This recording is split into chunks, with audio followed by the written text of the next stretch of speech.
अजितदादा हयात असते तर भाजपनं पुणे विधान परिषदेवर हक्क दाखवण्याची हिंमत केली नसती असं वक्तव्य अजित पवार राष्ट्रवादीचे पिंपरी चिंचवड शहराध्यक्ष आणि विधान परिषद लढण्यास इच्छुक असणाऱ्या योगेश बहलांनी केलंय।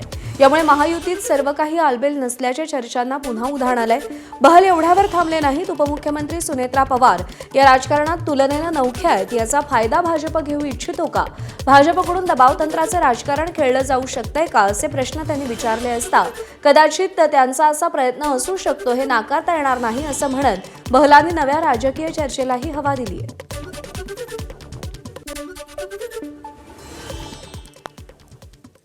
पुणे विधान परिषदेची जागा ही अजित पवारांच्या राष्ट्रवादीची हक्काची जागा आहे।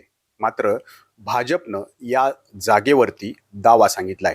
त्यामुळं अजित पवारांच्या राष्ट्रवादीकडून इच्छुक असणाऱ्या सर्वच उमेदवारांची चिंता वाढलेली आहे। आता आपल्यासोबत पिंपरी चिंचवड शहराचे शहराध्यक्ष योगेश बहल आणि अजित पवारांच्या राष्ट्रवादीकडून विधान परिषद लढण्यास इच्छुक असलेले योगेश बहल आता आपल्यासोबत आहेत। भाई, ज्या पद्धतीने आपण बघतोय की ही जागा जी आहे ती अजित पवारांच्या राष्ट्रवादीची हक्काची आहे। भाजप पण आता म्हणते की आम्हाला ती जागा मिळावी। तिढा निर्माण होऊ शकतो यामुळे? तिढा निर्माण होईल असं वाटत नाही, कारण वहिनींनी सांगितलं की आपल्याला पुण्याची जागा ही आपलीच आहे, आपल्याला ती घ्यायची आहे आणि त्या स्वतः मुख्यमंत्री साहेबांशी ते स्वतः चर्चा करणार आहेत। आणि त्यामुळे त्यांनी सांगितले की आपला जो दावा आहे तो आपला दावा म्हणजे हक्क आहे आपला पुण्याचा, तो आपण ते मिळून राहणार, म्हणजे एनसीपीलाच ती जागा आपण घेऊ असं त्यांनी सांगितलेलं आहे। खरं तर आज अजितदादा पवार जर हयात असते तर कदाचित हे चित्र दिसलं नसतं, म्हणजे भाजपनं अशा प्रकारे दावा ठोकला नसता, तशी धाडस जे आहे ते केलं नसतं। अर्थात त्यांची हिंमतच झाली नसती किंवा अशा वल्गना ते करू शकले नसते, कारण आपल्याला सर्व अवघ्या महाराष्ट्राला माहिती आहे की दादांचं काम, दादांची काम करण्याची पद्धत, त्यांचे धाडसी निर्णय। त्यामुळे पुणे जिल्हा हा पवारांचा आहे, पूर्वीपासून पवारांचा आहे आणि विशेषतः अजितदादांच्या गटाची जास्तीत जास्त नगरसेवक त्या भागामध्ये ग्रामपंचायत असेल, जिल्हा परिषद असेल, पंचायत समिती असेल किंवा महापालिका असेल, या सर्वांचे जर तुम्ही सदस्य पाहिले तर ते राष्ट्रवादी काँग्रेस पक्षाचेच जास्त सदस्य आहेत।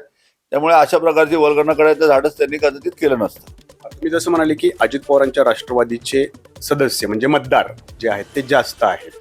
खरं तर पुणे जिल्हा हा, जसं तुम्ही म्हणाले की पवार कुटुंबियांचा हा बालेकिल्ला आहे, राष्ट्रवादीचा बालेकिल्ला आहे। तो बालेकिल्ला काबीज करण्यासाठी भाजपची ही खेळी असू शकते असं व्यक्तिशः तर विचार तर मला वाटत नाही, परंतु त्यांच्यापैकी काही लोकांना असं वाटत असेल, कारण ही काही जी काही वल्गना झाली किंवा जी घोषणा झाली ती काय देवेंद्र फडणवीस साहेबांनी केलेली नाहीये। त्यामुळे त्यांच्या काही आमदारांनी केली किंवा त्यांना असं वाटत असेल की कदाचित हे आपण घ्यावं, पुणे जिल्हा आपल्याकडे घ्यावा असं त्यांना वाटत असेल, परंतु हा राष्ट्रवादीचा हक्काचा बालेकिल्ला आहे।